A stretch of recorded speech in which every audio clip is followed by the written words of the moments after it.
నొప్పి అనేది ఒక రకమైన బాధ, ఒక వేదన.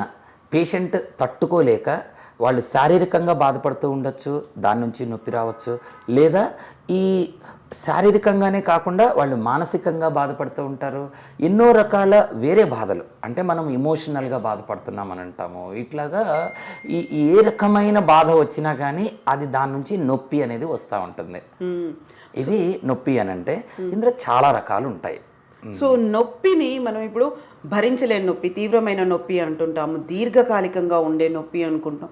ఏ టైంలో మిమ్మల్ని కన్సల్ట్ చేయాలి అసలు?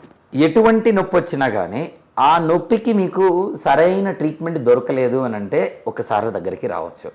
ఇందులో మీరు అన్నట్లు చాలా రకాల నొప్పులు ఉంటాయి.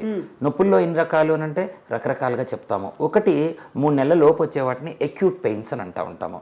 అక్యూట్ పెయిన్ అంటే షార్ట్ టర్మ్ పెయిన్స్. కొన్నిటిని లాంగ్ టర్మ్ పెయిన్స్ ఉంటాయి, వాటిని దీర్ఘకాలిక నొప్పులు, క్రానిక్ పెయిన్స్ అని అంటూ ఉంటాము.